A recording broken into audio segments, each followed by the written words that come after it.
여러분, 한 국가나 사회가 붕괴할 때에 원인이 어디에 있을까요? 영국의 이제 유명한 역사학자 토인비라고 하는 분이 있습니다. 이분이 역사 연구라고 하는 책에서 뭐라고 이야기했냐니까 창조적 소수의 타락, 다시 말하면 지도층의 도덕적 그리고 정치적 부패가 나라를 망하게 한다. 그렇게 진단을 했습니다. 하버드대 정치학과 로버트 로티라고 하는 분이 있습니다. 이분이 이제 정치학계의 이제 유명한 거장이에요. 이분이 이제 국가 실패라고 하는 이 책에서 뭐라고 이야기했냐니까 지도층이 공공의 이익보다 사적 이익을 추구할 때 국가 기능이 마비가 된다. 이렇게 지적을 했습니다.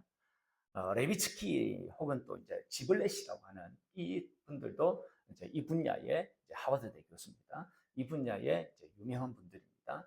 이분들이 어떻게 민주주의가 죽는가라고 하는 책을 공동으로 저술을 했습니다. 이분들이 이제 지적한 게 뭐냐니까 지도층의 부패 그리고 권력 남용, 이것이 나라를 사회를 부패하게 망가지게 만든다라고 그렇게 말씀을 한 것이에요.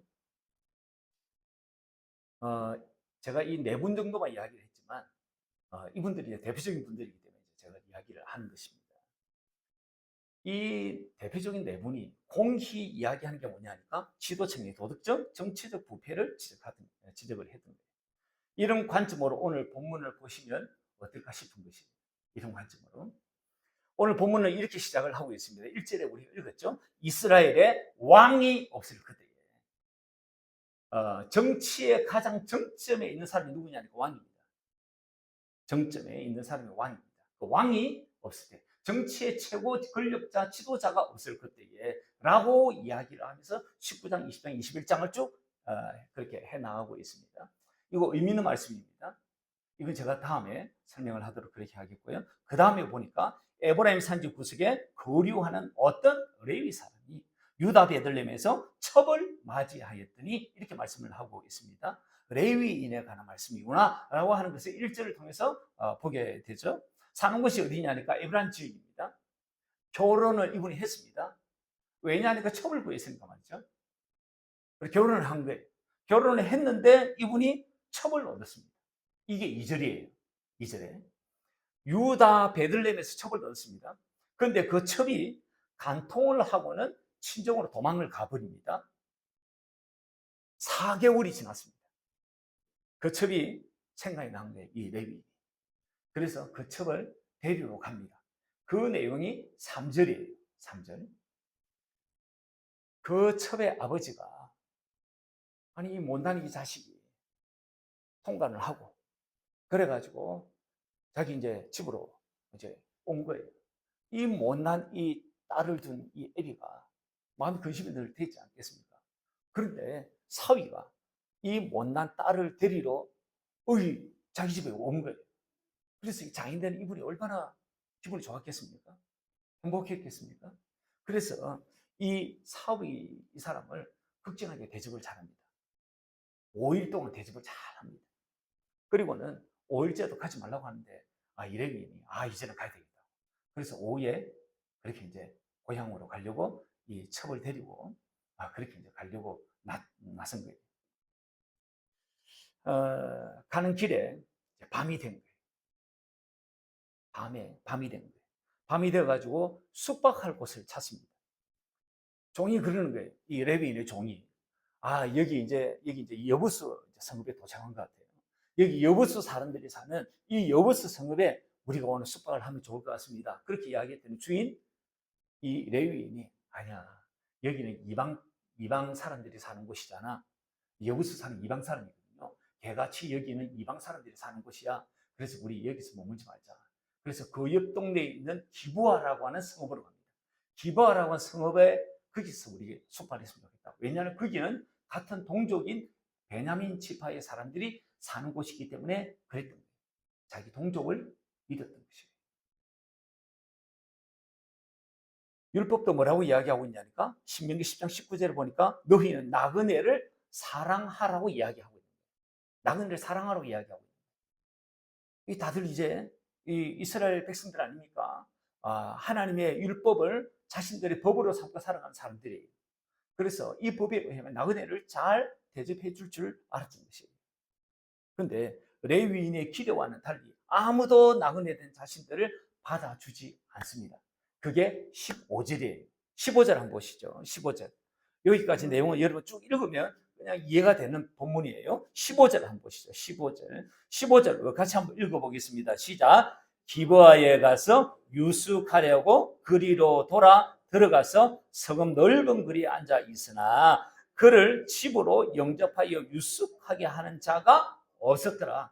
레위인은 지금 기브아에 온 거예요. 자기 동족들이 사는 이 베냐민 땅, 베냐민 지파 사람들이 사는 이 기브아 땅에 온 거예요. 근데 나그네 대접, 나그네 사랑, 이것이 전무한 거예요.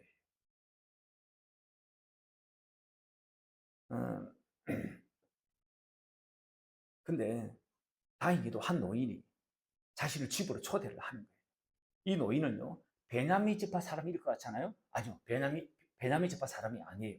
옆에 있는 에브라임 지파 사람인데 이 에브라임 지파 사람이 지금 여기 베냐민 지파에 사는 거예요.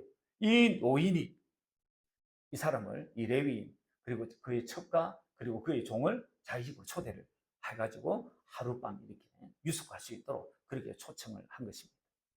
그 내용이 16절부터 21절까지 내용이거든요. 한번 읽어보십시다. 16절부터 21절까지 같이 한번 읽어보겠습니다. 시작. 저녁 때에 한 노인이 밭에서 일하다가 돌아오니 그 사람은 본래 에브라임 산지 사람으로서 기브아에 거류하는 자요. 그곳 사람들은 베냐민 자손이더라. 노인이 눈을 들어 섬 넓은 거리에 나그네가 있는 것을 본지라. 노인이 묻되 그대는 어디로 가며 어디서 왔느냐 하니 그가 그에게 이르되 우리는 유다 베들레헴에서 에브라임 산지 구석으로 가나이다. 나는 그곳 사람으로서 유다 베들레헴에 갔다가 이제 여호와의 집으로 가는 중인데 나를 자기 집으로 영접하는 사람이 없나이다. 우리에게는 나귀들에게 먹일 집과 여물이 있고 나와 당신의 여종과 당신의 종인 우리들과 함께 한 청년에게 먹을 양식과 포도주가 있어 무엇이든지 부족함이 없나이다 하는지라. 그 노인이 이르되 그대는 안심하라. 그대의 쓸 것은 모두 내가 담당할 것이니 거리에서는 유숙하지 말라 하고 그를 데리고 자기 집에 들어가서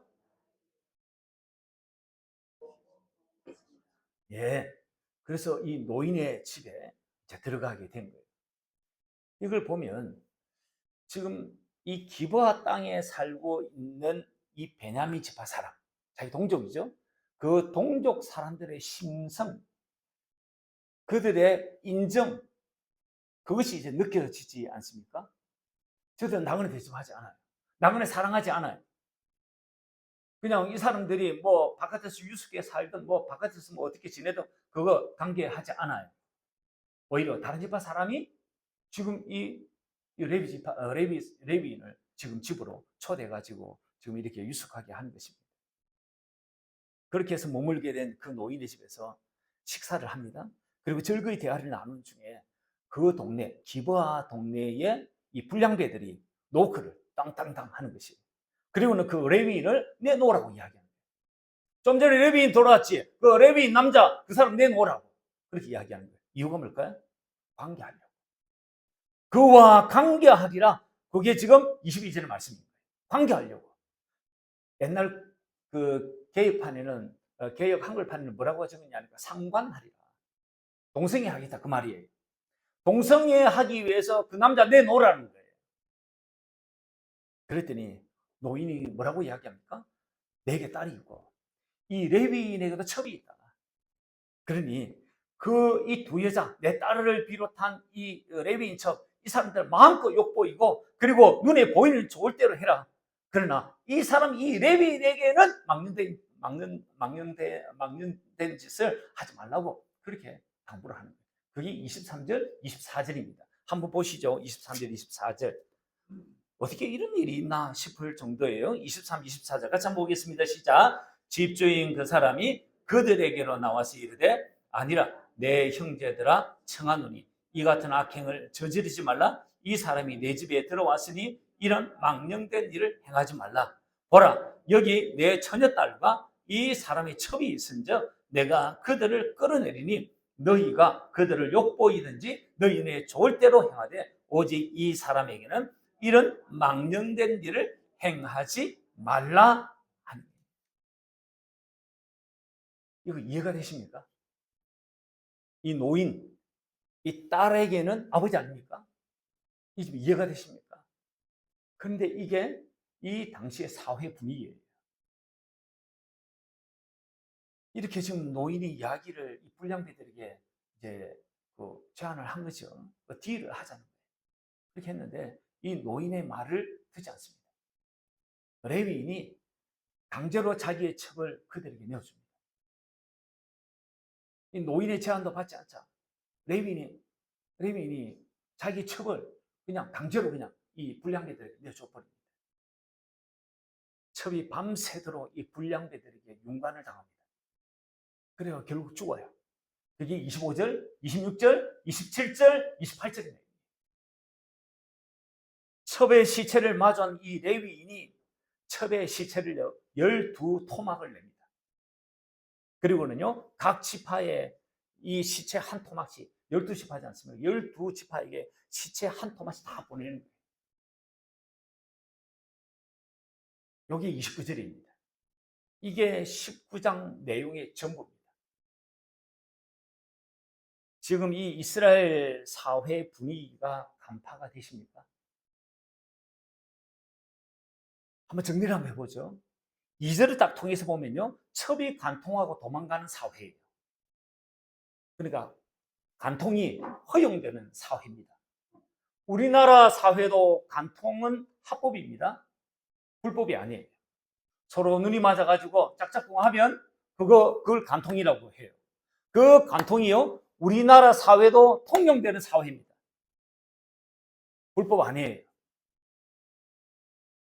그리고 15절을 통해 보면요, 나그네를 대접하지 않는 사회예요. 이방 나라라면 몰라요. 그런데 지금 여기 이 땅은요, 가나안 땅이에요. 이스라엘 백성들이 들어와 살고 있는 그런 땅이에요. 그런데 말씀대로 이들이 살고 있지 않는 모습을 보여주는 거예요. 율법이 무시되는 사회를 지금 우리가 보고 있는 것이에요. 그리고 또 하나 있습니다. 16절입니다.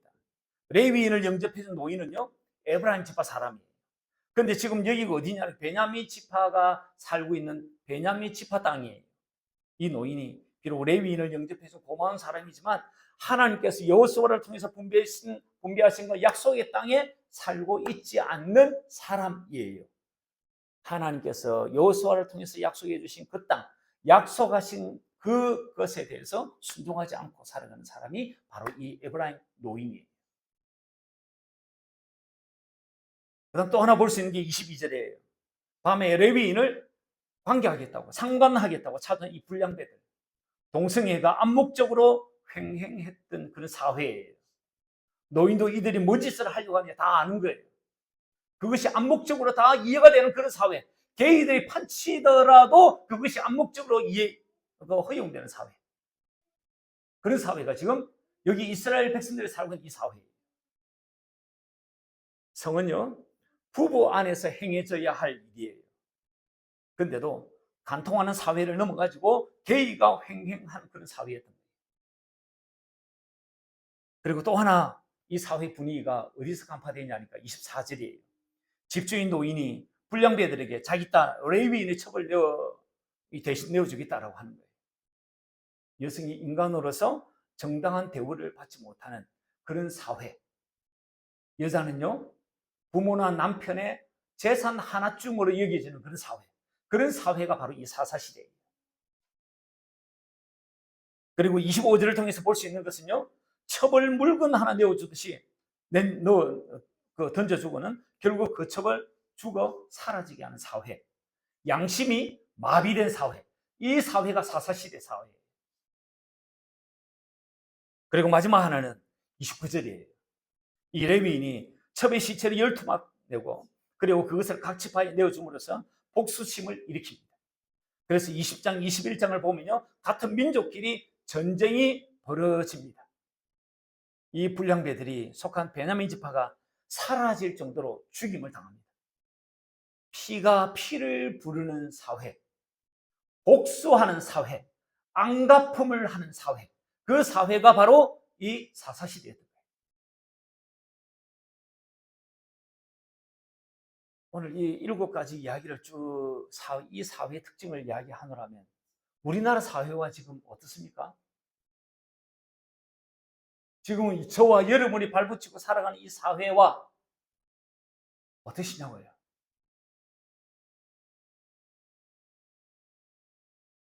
이런 가나안 땅에 사는 이스라엘 백성들을 보면서 이게 출애굽을 하고 신에서는 언약을 냈고 그 언약을 40년 뒤에 갱신한 모압 언약을 맺고 있는 이 이스라엘 백성들이 맞나? 법궤를 메고 요단강을 건너가지고 가나안 땅에 들어와 살고 있는 하나님 말씀으로 살아가는 이 이스라엘 백성들을 맞나? 그런 생각이 들지 않습니까? 왜 이런 사회, 왜 이런 공동체가 되었을까요? 하나님은 이런 사회가 될 것을 알지 못했을까요? 저는 알고 있으셨다고 믿습니다. 그리고 충분히 주님은 예견하셨으리라고 저는 봅니다. 그래서 하나님께서 이런 사회가 되지 않도록 내린 조치를 보면서 제가 그렇게 느끼는 거예요. 그냥 놔두면 그냥 이런 사회가 되는 것이에요. 그런데 하나님께서 이런 사회가 되지 않도록 하나님께서 제도를, 시스템을, 그리고 조치를 취한 것이 있습니다. 그게 뭐냐니까 레위인을 이스라엘의 12지파에 흩어가지고 48성읍에 골고루 포진해가지고 살도록 한 것이에요. 이들이 48성읍에 저들과 가까운 거리에 함께 살면서 레위인이 해야 될 게 뭐냐니까 갱신된 이 율법 모압 언약을 연구하고 가르치는 것입니다. 그리고 또 하나는 그 율법에 따라서 제사를 관장을 하는 것입니다. 그리고 또 하나는 언약 백성답게 살면서 축복을 흘려보내는 하나님의 백성으로 살게 하는 것이 레위인이 하는 역할인 것입니다. 그러니까 하나님은요, 레위인에게 성부를 건 것이에요. 이들을 통해 가지고 경건한 사회, 언약 백성이 사는 사회, 율법이 행해지는 사회, 그 사회를 이 레위인을 통해서 만들어 가고자 하신 것이에요.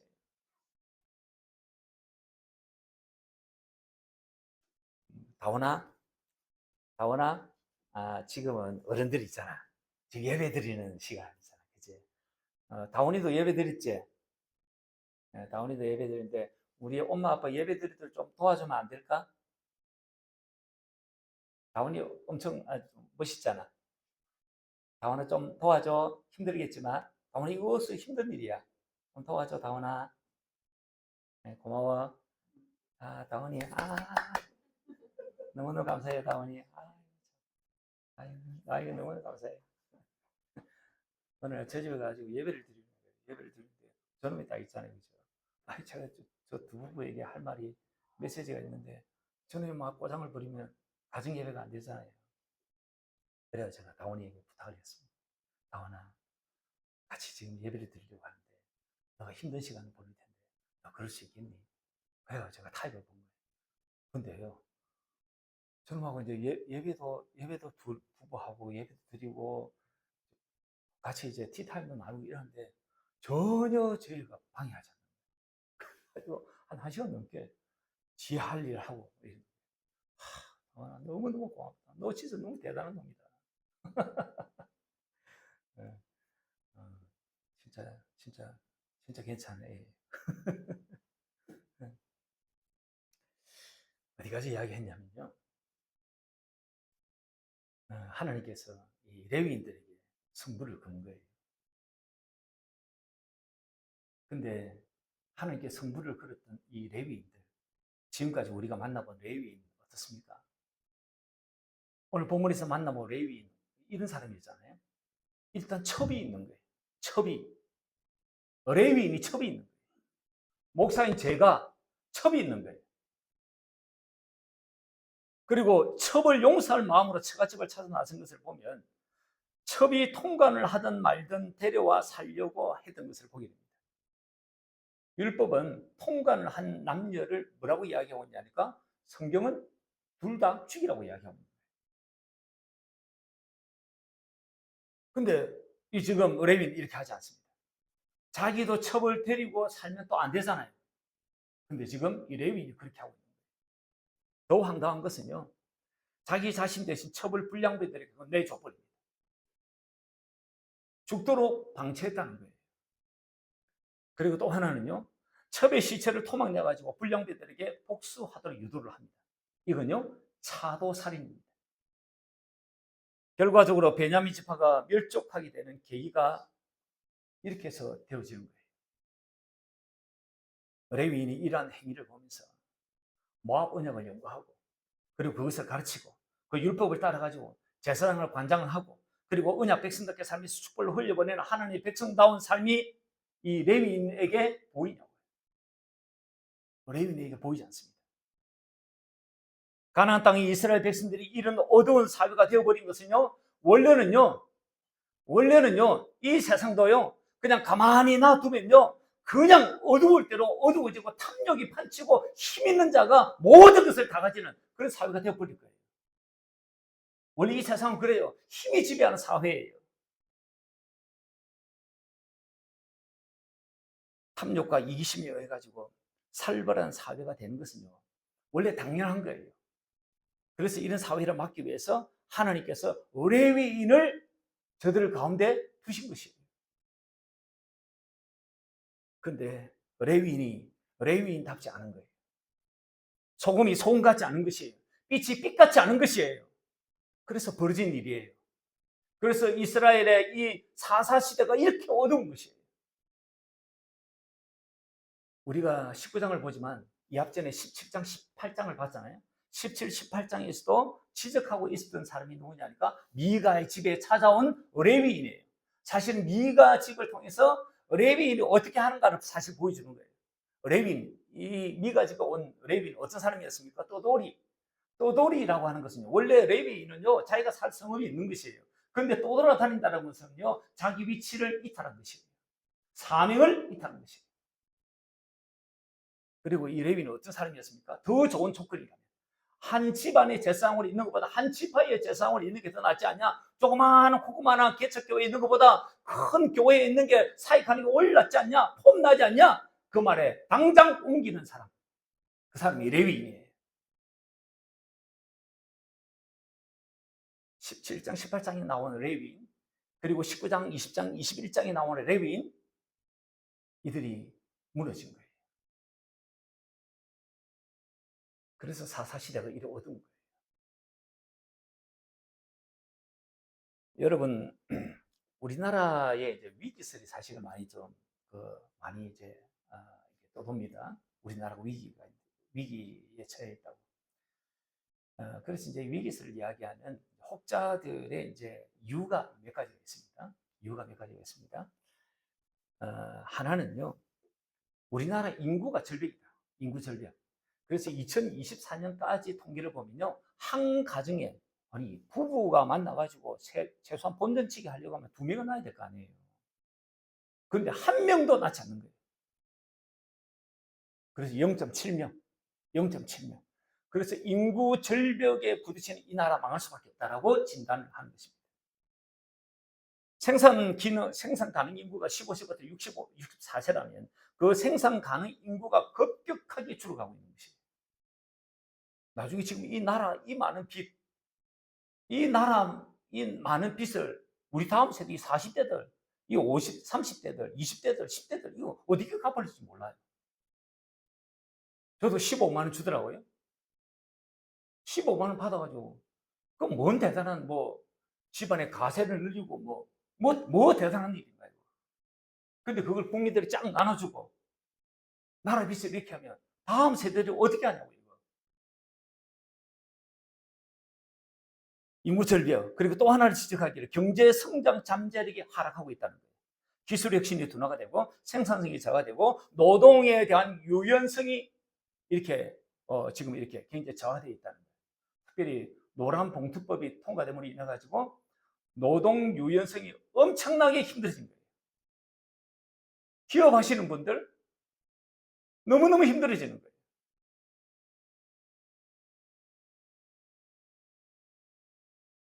물론 이제 우리가 산업화를 거치면서 이제 재정적인 이제 부가 너무 한쪽으로 몰린 감이 있죠. 그래서 이제 부에 이제 어느 정도 분배가 좀 잘 이루어졌으면 좋겠다라고 해가지고 노동의 이 노동 운동을 많이 우리가 지원하고 민주화의 하나의 틀로서 그렇게 잡아왔던 것이에요. 근데 이게 너무 지나치고 있는 것이에요.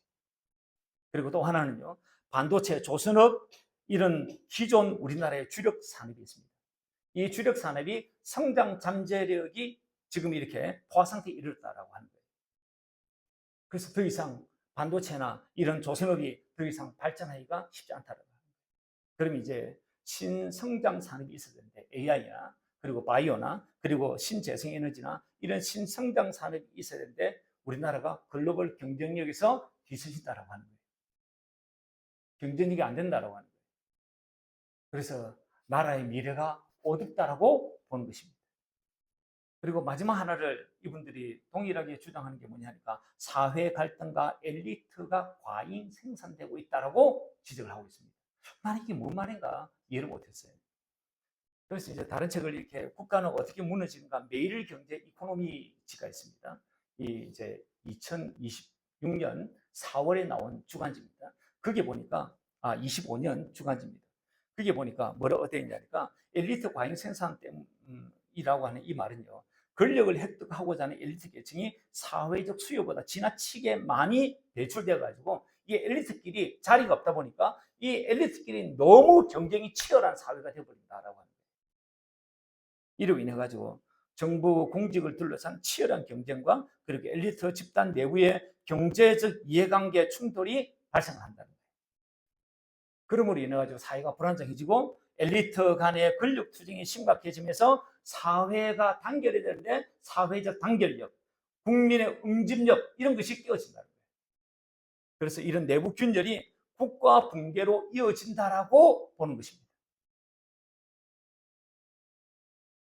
이게 이제 우리나라 사회를 바라보는 걱정 어린 시선의 사람들이 진단하는 내용들이에요. 이건 진리가 아니에요. 그냥 이건 참고만 하면 돼요. 이걸 뭐 신뢰하는 사람도 있고 신뢰하지 않든 그건 뭐 우리 자유예요. 그래서 나라가 어려워지겠구나. 이거 뭐 이 정도 이제 예단을 이제 하면 뭐 다들 아마 그렇게 생각하고 있을 거예요. 우리나라가 앞으로 더 창창해질 거다. 이렇게 생각하는 사람도 잘 없을 거예요. 성경은 뭐라고 이야기할까요? 성경은 어떻게 말씀할까요? 오늘 본문 1절에 보면 이스라엘에 왕이 없을 그때에 이 말은요 17장 6절에서 그때는 이스라엘에 왕이 없었으므로 사람마다 자기 성의로 옳은 대로 행하였더라 이 말씀과 동일한 말씀이에요. 그래서 이 말씀 딱 보면 그런 생각이 들죠. 그럼 왕이 있으면 되겠네 그런 생각이 드는 거예요. 왕이 있으면 문제 해결 다 되겠네 그런 생각이 드는 거예요. 그래서 이후에 왕정 체제가 됩니다. 그 이스라엘 나라의 왕정 체제가 돼가지고 그 초대 왕이 누구냐면 사울 왕이에요. 근데 사울 왕이 되었고 왕정 체제가 되었지만 나라가 그렇게 문제가 없느냐? 아니요. 더 문제가 많아요. 이후에 남북이 갈라져가지고요. 열왕들이 등장을 하는데 그때도 나라가 완전히 엉망입니다.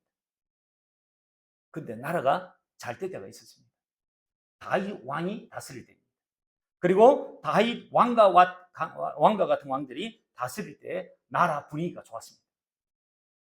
다윗 왕이나 다윗 왕과 같은 왕들이 다스릴 때에 뚜렷한 특징이 하나 있습니다. 하나님을 진정한 왕으로 삼는 왕이 이들은요. 자기가 왕인데 자기가 내가 왕이지만 내가 왕이 아니라 내보다 더 진정한 왕이 있어. 그분이 하나님이야 라고 생각하는 분들이 다스릴 그때에 진짜 나라가 되는 거예요. 그러니까 그 왕이 신앙이 좋을 때는 언제나 사회의 분위기가 좋았습니다. 최고로 좋을 때가 언제냐니까 다윗 왕 때. 그래서 다윗 왕이 그 나라의 기준이에요. 여러분 지금 사사기 때에 눈에 보이는 왕 없었습니다.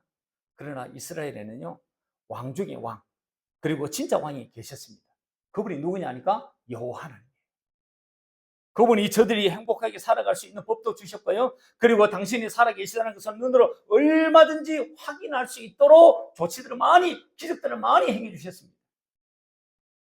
삼손 때 금방 우리가 봤죠? 기도원 때도 우리가 몇 살 전에 봤죠? 그리고 그 전에 여호수아 때 우리가 성경에 아는 대로 하나님이 살아계시다는 것을 확인하려고 하면 확인할 일이 엄청 많은 것이에요. 근데요, 저들이 지금 왕이 없다고 이야기합니다. 왕이 없어가지고 두들두들 지금 하는 것이에요. 근데 눈에 보이는 왕은 없었지만 진짜 왕은 계셨던 것이에요. 단지 저들이 그 왕을 믿지 않았을 뿐이고 그 왕을 하나님을 왕으로 인정하지 않았을 뿐이에요. 1절에 왕이 없을 그때라고 하는 이 말은요, 다른 말로 하면요, 저들이 왕이신 그 하나님을 왕으로 믿지 않고 받아들이거나 인정하지 않았다는 말과 똑같은 말이에요. 그러니까 저들이 불신했다, 그 말씀이죠. 성경은요, 하나님을 왕으로 삼고 하나님의 법에 순종하며 살 때 그 사회, 그 공동체, 그 국가 항상 밝아요. 그리고 항상 경건해요. 그리고 살기 좋은 국가가 된다고 말씀하시는 거예요. 그럴 때 부강한 나라가 돼요. 열왕기서의 일관된 메시지가 뭔지 아십니까? 이 메시지예요. 하나님을 제대로 섬길 때 그 사회는 밝고 살기 좋은 사회, 그런 국가가 된다라고 하는 메시지. 신약 성경에서도 뭐라 말씀하실까요? 이건 구약 성경이라고. 그러면 신약 성경에는 뭐라고 이야기할까요? 골로새서 우리 1장 18절 말씀 한번 보시겠습니다. 1장 18절 말씀 우리 같이 한번 읽어보겠습니다. 시작. 그는 몸인 교회의 머리시라. 그가 근본이시요 죽은 자들 가운데서 먼저 나신 이시니 이는 친히 만물의 어떤 하심이요 머리가 되려 하심이요 그런 말씀입니다. 지금 여기 보면요 18절 보니까 그는 몸인 교회의 머리시라 그렇게 이야기했죠. 그가 누구냐니까 예수님을 이야기하고 있습니다. 예수님은 몸인, 우리가 몸이고 몸인 교회의 머리라. 그러니까 주님이 머리고 그리고 우리가 몸인 게 교회예요. 여러분 그거 다 믿으시죠? 주님이 머리시고 우리가 몸인 게 교회예요. 그걸 지금 이야기를 하는 거예요. 그분이 근본이시오 라고 하는 것은요, 디디고 서야 할 분이 이분이시다라고 하는 거예요. 우리가 디딛고 일어서야 될 분이 누구냐니까 예수님이다 그 말씀이에요. 그러면서 하시는 말임이 죽은 자들 가운데서 먼저 나신 이시니 이는 친히 만물의 어뜸이 되려 하시며 죽은 자들 가운데 부활하신 이유, 주님이 부활하신 이유는 친히 만물의 머리가 어뜸이 되시려고 부활하셨다고 말씀하고 계시는 것이에요. 마태복음 28장 18절에는 어떤 말씀이 있냐니까요. 예수께서 나와 말씀하여 이르시되 하늘과 땅의 모든 권세를 내게 주셨으니 그렇게 말씀하고 있는 거예요. 하늘과 땅의 모든 권세, 세상의 모든 권세 그리고 땅에 있는 모든 이 권력들 이거 다 주님께서 이제 접수를 하신 것이에요. 이전에는 하나님께서 일시적으로 사단 마귀에게 이 세상을 왕으로 주셨습니다. 그래서 세상의 왕이 마귀였던 거예요. 그런데 주님이 부활하시고 승천하심으로 인해 가지고 이제 그 이 세상에 있는 모든 것들을 주님께로부터 주님께서 다 이 왕권을 회복하신 거죠. 왕권을 다 가지신 것이에요. 그 주님이 머리가 되신 것이에요. 골로새서 2장 10절 말씀도 한번 보시죠. 골로새서 2장 10절 말씀 같이 한번 또 읽어보겠습니다. 시작. 너희도 그 안에서 충만해졌으니 그는 예수님은 모든 통치자와 권세의 머리시라. 똑같은 말씀이죠. 에베소서 1장 10절도 한번 보겠습니다. 같이 한번 보겠습니다. 시작. 하늘에 있는 것이나 땅에 있는 것이 다 그리스도 안에서 통일되게 하려 하심이라. 이 말씀은요, 그분을 머리로 통일되게 하려 하심이라. 이 말씀과 동일해요. 이건 세번역에서 제가 가져온 것입니다. 지금 교회라고 하는 것은 우리가 그분의 머리고 몸이고 교회 우리의 머리가 되신 분이 예수님이시다. 요게 교회인 거예요. 요게 교회인데 이 교회를 통해서 이 세상의 모든 권세와 모든 하늘과 땅에 있는 모든 권세의 권력들을 다 당신의 손아귀에 두고 계신 그 주님이 다스리신다 라고 말씀하는 거예요. 다시 말하면 주님은 교회를 통해서 이 세상의 모든 것들을 다 다스리시려고 하시는 것이 하나님의 뜻이에요. 교회가 뭐랬습니까? 주님을 머리로 삼고 살아가는 사람이 교회예요. 다른 말로 하면요, 주님을 머리로 삼고 살아가는 우리를 통해서 이 세상의 모든 하늘과 땅에 있는 모든 것들을 다스리기를 원하신다, 그 말씀입니다. 이게 성경이 이야기하는 거예요. 이게 교회예요. 예수님을 머리로 삼고 살아가는 사람이나 하나님을 왕으로 삼고 살아가는 사람이나 구약과 신약의 메시지가 다르지가 않습니다.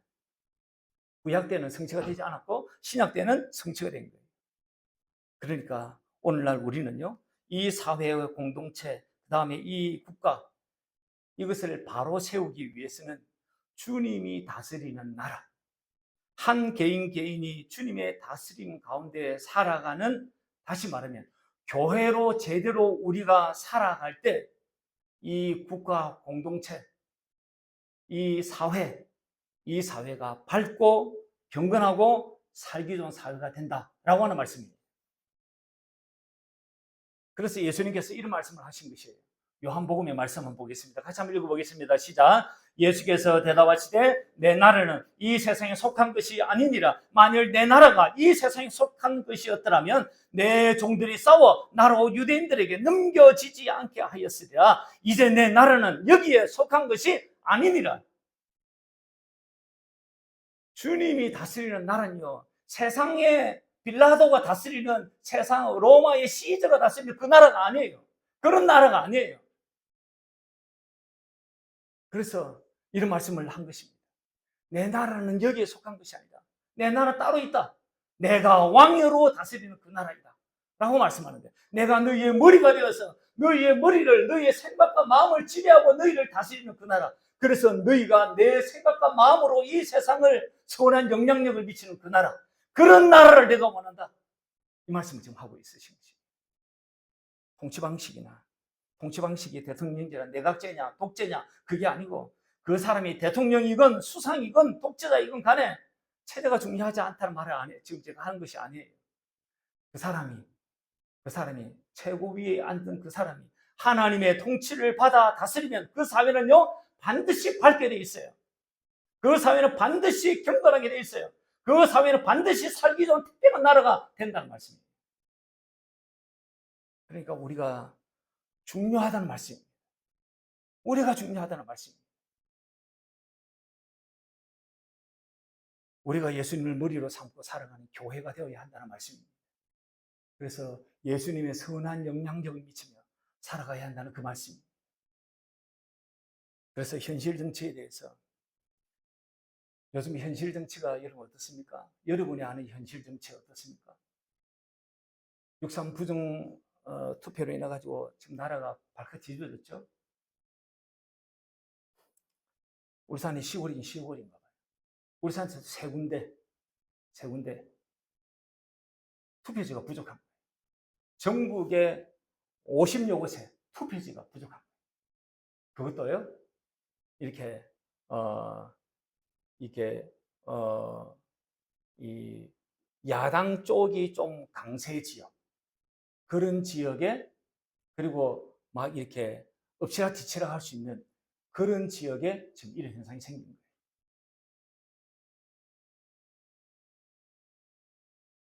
그리고 힘 있는 자가 불법을 일삼는 그런 사회, 불법이 성행하는 사회, 이런 현실 정치에 대해서 우리 크리스찬들은 어떤 태도를 가지고 있어야 할까요?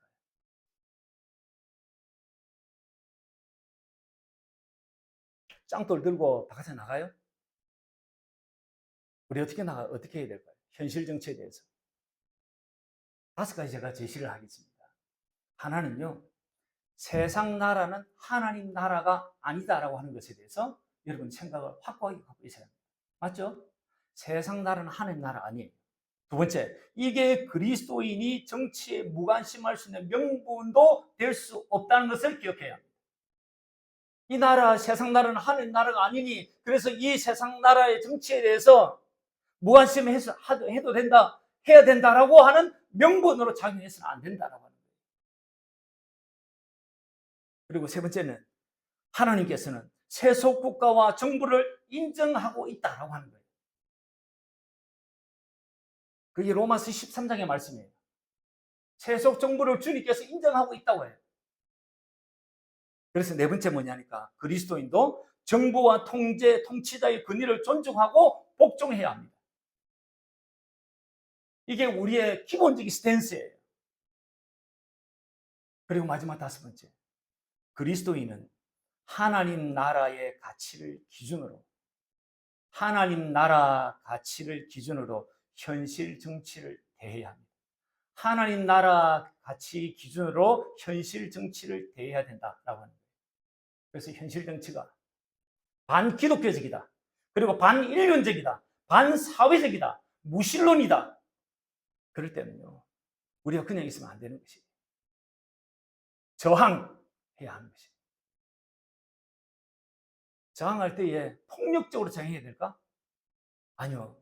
성경은 비폭력적 저항을 말씀하고 있어요. 그리고 저항할 때에 독재자를 미워하는 마음으로, 정치하는 사람을 미워하는 마음으로 하는 것이 아니라 사랑의 마음으로. 힘들죠? 사랑의 마음으로. 사랑의 마음으로 저항하는,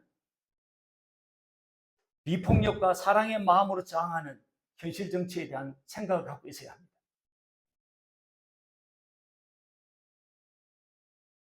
그래서 부정투표가 만연한 이 사회를 보면서 저와 여러분이 분별을 할 수 있어야 하는 것입니다.